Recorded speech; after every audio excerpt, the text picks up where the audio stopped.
Okay, we're back. I'm giving you a lot of information. There's a lot of information that's coming through right now in this video. Like I said, you're going to feel in level 1, module 1 and 2, you're going to feel a very, very strong emphasis towards understanding the body systems and anatomy, and then also the setup, the foundation of the lazy monkey yoga practice. So it might not feel right now that you're learning a lot of postures, but what you're learning right now is the foundation, the philosophy of the technique. You have to understand the philosophy behind the practice in order for the practice to flow, in order for it to work, okay? So, from a philosophical point of view, lazy monkey yoga is a very earthy practice. It's very low to the ground. It's very connected to the earth. Most everything that we do in lazy monkey yoga, whether it's an active practice or whether or not it's a flowing practice, all of those things happen very close to the earth. It's a very low to the earth practice, including the yoga calisthenics that we do, which are on quadruped, where we're doing a lot of movement, almost like animalistic movement that we're going to be doing in an animal flow. But everything is very low to the ground, very, very low. So it's very earthy in that sense. Your focus is always sinking down. When you're practicing the meditations, you're feeling that the center of gravity drops and everything is getting closer to the earth. Okay? Water is the other yin principle that is important in lazy monkey yoga practice. Earth being foundation and water also being very close to the earth and also flowing and movement. You know, water flows and moves. It just kind of goes. It can go forcefully or it can go gently, but water is always flowing and moving. That's the way you want to feel when you're guiding people through a lazy monkey yoga class. It flows, it moves like water. It moves like water. We have the same movement pattern or movement style or attitude towards it, the way a shadow boxer in Tai Chi practices Tai Chi movements. You know, the movements in Tai Chi are very, very grounded, very supple, and also very slow. The movement is very, very, very, precision is very important when you're practicing these kinds of internal arts. And so is lazy monkey yoga. Lazy monkey yoga flows, okay? It's earthy, grounded to the earth, and it flows, and we move like water, okay? Of course, when we start moving into more active forms of lazy monkey yoga, then you start to get more other elements, the fire element, the metal element, the wood element, so forth. But for the most part, lazy monkey yoga level 1, level 2 has to do with being grounded. That's in harmony with the way. That's in harmony with the Tao, the eternal way, the great way. You know, we seek in this practice to harmonize ourselves. If we want to say we connect with earth chi, the energy that comes from the earth, we draw down and connect to heavenly chi. And then there's human chi, our chi, that we're cultivating here. So what we're doing is we're massaging, we're massaging the internal organs, and we are protecting the spine. The spine is the most important part of the body when it comes to yoga practice. It's the tree of life. You know, you see a lot of diagrams of Kundalini yoga, and you see the chakra system. You see in Kabbalah and mystical Judaism, the tree of life, and all of these other pictograms, diagrams depicting these mystical states that really have to do with the physical body and have to do with the spine. Okay, so the spine is crucially important because the spine must work for the rest of the body to work. Okay, the nervous system, the brain, and the spine are what we're protecting when we're doing these practices. We're keeping the spine supple, trying to, it's just like a tree, a tree that is dead on the inside and very, very hard is going to snap and break very easy. A tree that is still supple and still moves and flows, with the wind, you can see that that tree is going to stand because it's bendable. It has the ability to bend. And what does not have the ability to bend breaks. I'll say that again. That which cannot bend will break. And that's a great principle to remember in your physical body and a great principle to remember in your mind. Okay? You have to be adaptable. Okay? And you want to think about lazy monkey yoga as a very adaptable movement quality, organic movement quality, right? Something that happens of itself. And wu wei, not something that's forced. We're not trying to force ourselves into a position.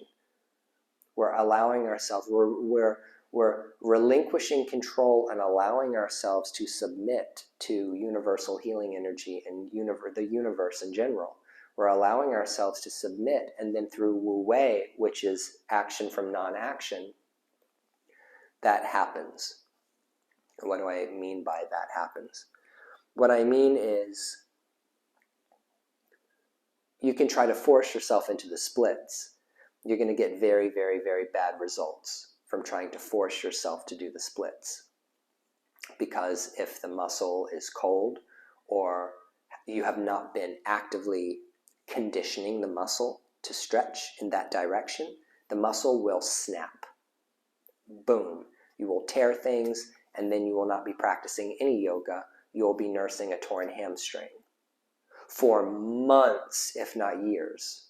Okay? You can really damage yourself when you try to force yourself into positions that your body is not ready to go into. We talked about that. And so wu wei and the philosophy of allow things just to happen on its own time takes away a lot of stress. You don't have to be stressed out about getting anywhere. There's always a level higher and higher and higher and higher in these practices. So if you don't feel flexible right now, you will become more flexible because you're going to practice regularly. And here's another verbal cue that's very important to remind your students, which is you're good at what you practice all the time. People are good at what they do all the time. By repeating a pattern frequently, we become much more adaptable to that. So it's important to practice lazy monkey yoga practices on a regular basis in order to be able to maintain that mobility, that suppleness in the internal organs in the body and in the spine, in the senses, the nervous system, because we're resetting ourselves. We're resetting our nervous system every time we sit down. We take a nice deep breath, we focus on the body, and we focus on our the embodiment of spirit. Okay, that resets us. And you want to reset yourself frequently as a protective mechanism against all those other forces that come at you on a daily basis that are disruptive. So we look at lazy monkey yoga practice as something that harmonizes our chi, harmonizes our body, brings ourselves back to our center. And it gives us the ability to go out into the world and deal with all of the conflict, the aggressive behavior and attitudes of people, the judgmental attitudes of people, and the harshness of life. Life can be pretty harsh, suffering, loss, and things like that. It doesn't matter. Anything life throws at you, we use lazy monkey yoga as the counter balance to that in order to stay focused. So the entire point of that conversation was that you have to understand the foundation philosophy of this practice to benefit from it. Because if you just come into this, if you come into a lazy monkey yoga class, and that is not explained to you, that philosophy, or you come into my teacher training program, and all I do is teach you one pose after another. That's a forward bend, that's a lunge, that's the way it's supposed to look, that's the way it has to be practiced, boom, boom, boom.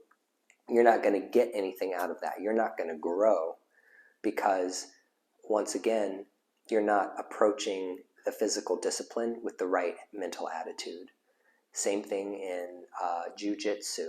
I studied jiu-jitsu with a jiu-jitsu master that actually trained Navy SEALs in Virginia Beach in Norfolk, Virginia. This is a man who was training Navy SEALs how to survive, hand-to-hand combat fights.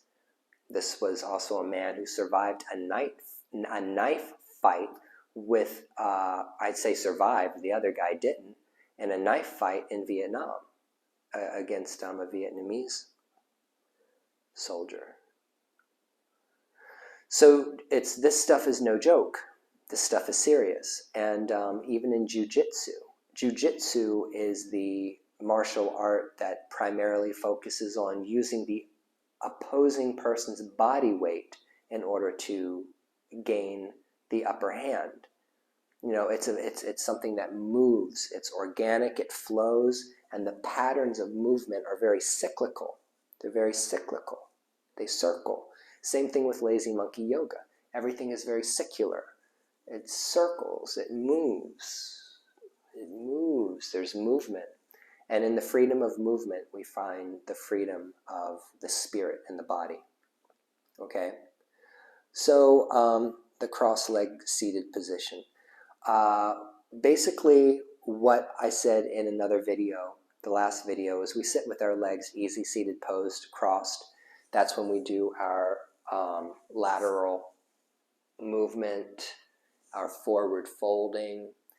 You do have the opportunity, if you want to repeat that entire series, to go into your half lotus, where you reboot the class back to the rib cage circles, the forward fold, okay, which is it's just giving you the next level of difficulty and just more.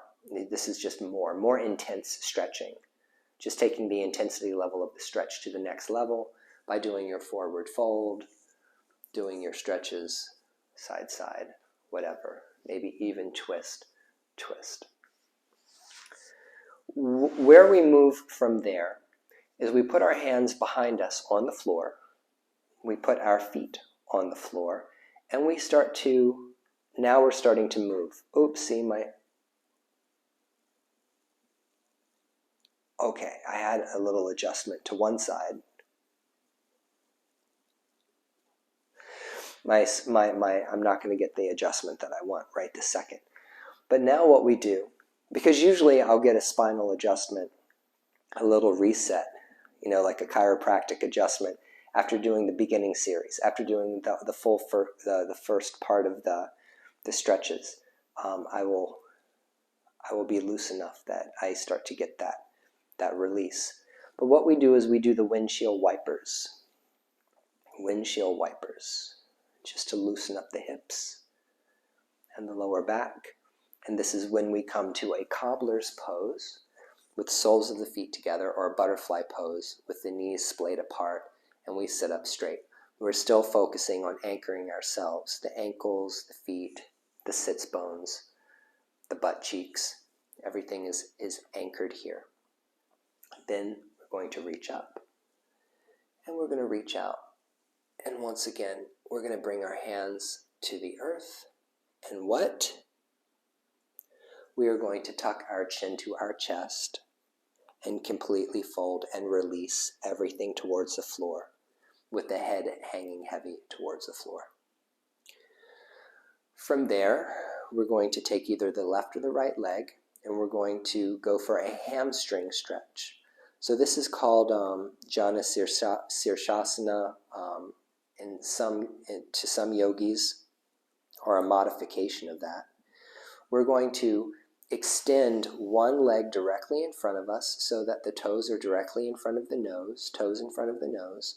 We're going to take the opposite sole of the foot and put it on the inside of the thigh.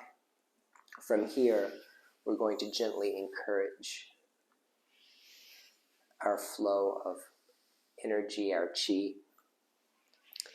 towards the foot for circulation and also for the hamstring stretch. And that's when we're going to encourage people to lean forward, tuck the chin to the chest, drop the forehead closer to the shin, tuck the chin to the chest and lengthen out for a hamstring stretch. And, Joseph Pilates really talked about energy flows where you focus your mind. And it's the same concept in Taoism and in this kind of philosophy. Where you focus your intention or your mind, where you direct your mind's focus is where the energy is going to go. That's where energy goes, where the mind focuses.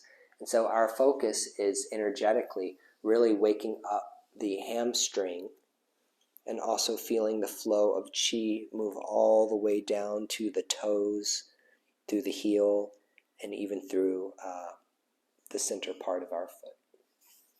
We come up and we change sides. We do the same thing again. You can reach up if you want, and you can do a fold forward with the hands out. I recommend keeping the hands on the thighs, encouraging energy to go towards the heel, to the foot, to the toes, and then allowing the body to fold forward. Because anytime let's say when you're getting ready to forward bend, forward fold, anytime you reach your arms up over your head and you start to fold with the arms out and extended, you are loading the back. There's a lot of work that has to happen in the lower back, which can create problems for people who have pre-existing issues with their back, which is why shortening the lever and putting the hands on the thighs and then allowing the hands to slide down the thighs, directing the body to where it wants to go, I find is more comforting, it's more soothing. It also connects people's hands to their body. It's like when you get to the Reiki session, I put a whole lesson about Reiki, an introduction to Reiki. There's something comforting that happens when we put our hands on our own bodies. Just putting your hands over your abdomen and allowing the breath to be easy, focusing on the warmth coming from the palm into the abdomen, or even the hands over the eyes and the hands resting on the face, the heat that comes from the hands into the body. There's an encouraging and nurturing feeling that comes from using your hands to facilitate a stretch. Okay? So once we have warmed up one hamstring and another hamstring, we extend both feet forward. Now, I'm not going to tell people to keep their feet together, okay? There will be a time that we do a forward hamstring stretch in which the feet will be together. That's trying to accomplish a specific purpose. Remember, all of these movements have different purposes. They facilitate a stretch in a different way in a different part of the body. So right now, what we're really focused on is the spine and how the spine is moving and bending. So what I would recommend is that when you're ready to do double hamstring stretch or full hamstring stretch, when you extend the legs out in front of you, have the heels in alignment with the shoulders. Okay, so you have about 2 to 3 inches of a gap in between the heels where you once again can reach up if you want a long lever to reach up and out for a forward bend, or let the hands slide down the thighs until they come close to the ankles or the shins or whatever the client can grab a hold of. And tuck our chin to our chest and forward fold, forward bend. to release the crown of the head. Good. A variation of that Jana Shirshasana is you can extend one leg out on the diagonal and bring the other foot back in to the groin. And now we can take that into a lateral flexion. So you want to take your left hand, place it by the right ankle so that you can look out and reach up and over in that lateral flexion, creating a lot of space between the hip and the rib cage. Gives me the opportunity here to really breathe into my side body, creating more space between the hip and the rib cage. And then come back up. And what you'll find in this particular style of yoga right now, in these postures, is, like I said before, it's more manageable for people to do all of the postures that are seated together, and then do all of the postures that are standing together, and then do all of the postures that are reclining on the back together, so that within a 60-minute long Lazy Monkey yoga class, you could really break it up into 10 to 12 to 15-minute long sessions of where you start seated, then you do positions face down, you do positions standing up, you do positions laying on your back, and then you're coming back to seated so that you're finished. If you go back to the master class that I teach on the website, the forward-facing for the general public, you will see that this is the way the class is set up and designed. So then, of course, we stretch the opposite way and come back up. In finality, for your seated, this is the most basic, right? This is the most basic version of level 1, level 2, seated flow postures that we do. In later sessions and later higher levels of this 200-hour program, we're going to get more in depth about more stuff that you can add to your seated. Matter of fact, in level 1, module 2, we're going to be adding on extra movement to what we already have, what we're already experiencing. And remember, the Lazy Monkey yoga class is an experience. It's more based on how you feel rather than how you look.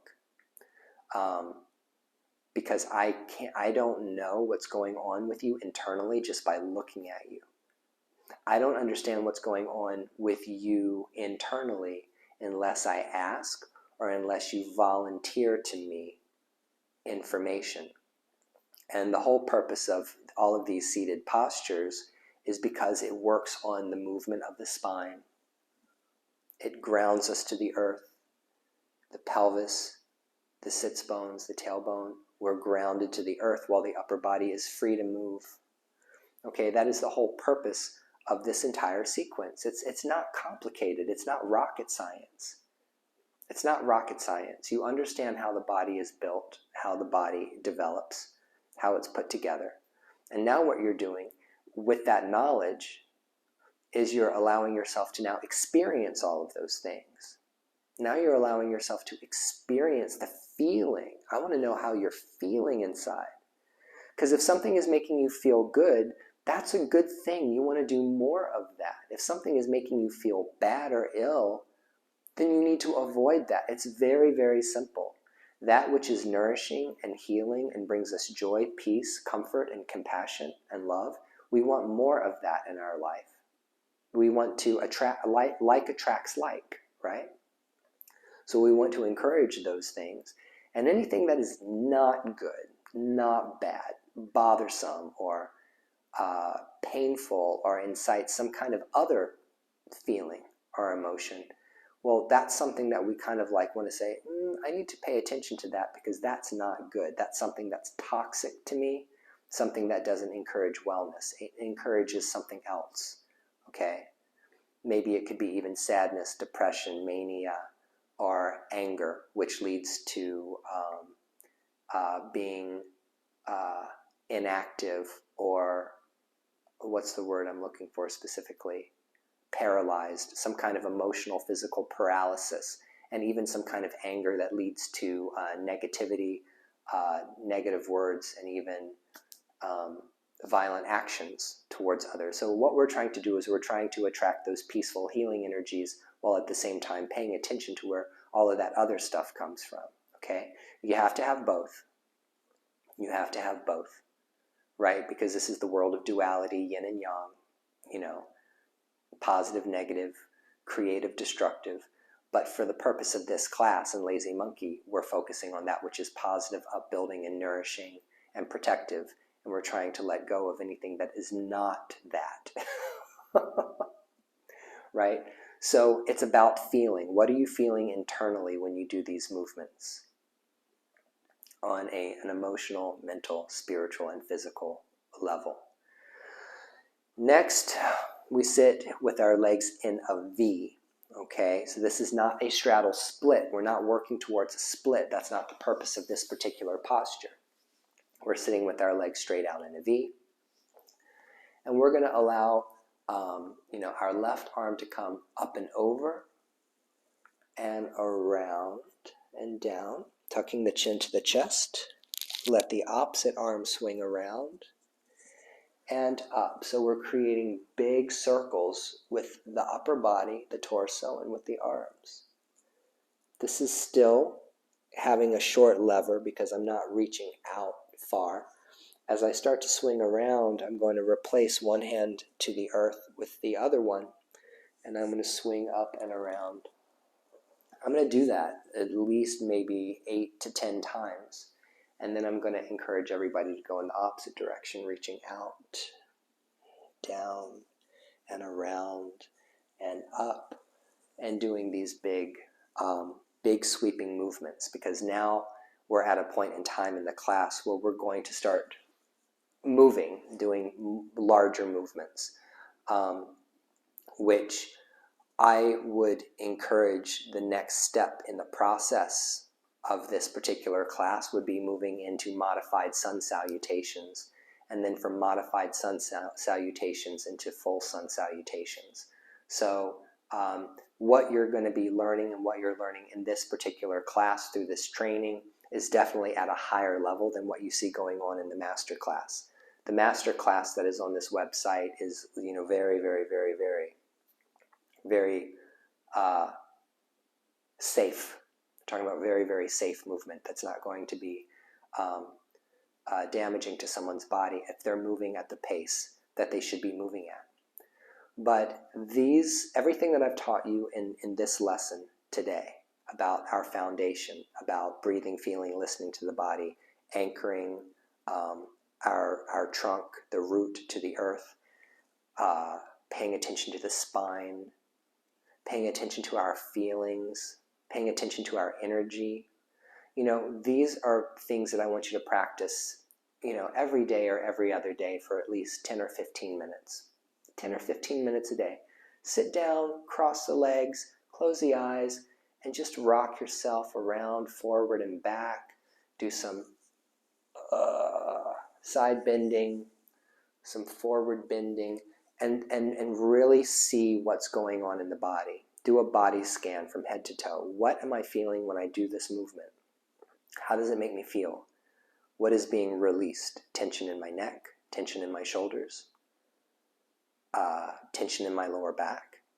Do I feel tight in my hip flexors and my ability to open up my legs, spread my legs? Am I feeling anything else internally? Like when I fold forward, do I feel it in my abdomen? Do I feel like there's some kind of blockage there, or something that needs to be moved, Or if I'm doing a twist,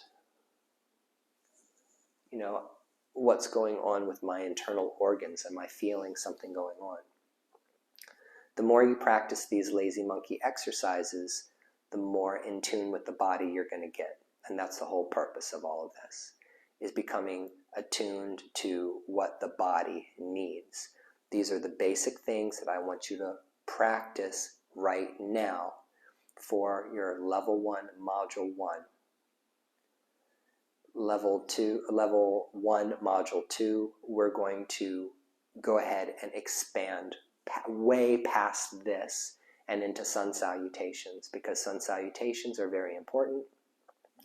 And to a lot of people, if you don't know how to do sun salutations, you're not a yogi. And that's pretty much true. Everyone should understand how to do sun salutations. And the lazy monkey yoga approach to sun salutations is very, very, very specific. Okay? So for right now, this is the movement I want you to do. I want to encourage you now, at this point in time, that you begin watching the Yin Yoga DVD and the Anatomy of Yoga DVD with Paul Grilly. Once again, this is all about theory. Watch Paul Grilly's DVD on yoga anatomy to understand the difference between compression and tension, because the compression tension, when we're moving, when we are actually moving in and out of postures and trying to hit more complex postures, we're talking about splits, back bends, and all of that, then this is the foundation, is understanding yoga anatomy and understanding the difference between compression and tension. So now is the time for you to watch your DVDs.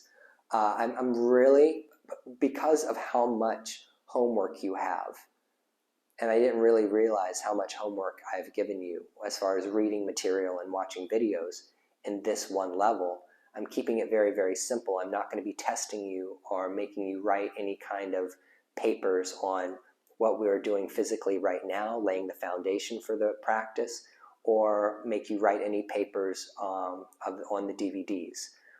That is going to be something that I'm going to ask for you to do in Level 1, Module 2, the next module. You will be talking about writing a paper on both the Yin Yoga DVD and the Anatomy of Yoga DVD when we start doing sun salutations and we start working on compression versus tension and how to set that up. Okay? So you have a lot of work to do. Study, study, study your anatomy and physiology. Love it, learn it, understand it, wrap your mind around it. Do the fun lessons where we're talking about dream yoga and Reiki and things like that. And we're going to see each other in a Zoom session very, very soon to continue to talk about all of this stuff, which is Taoism, energy work, and also laying the foundation for your lazy monkey practice that you're going to lay the foundation for today, and you'll be able to practice for the rest of your life and also share this beautiful practice with everyone who is around you. Okay?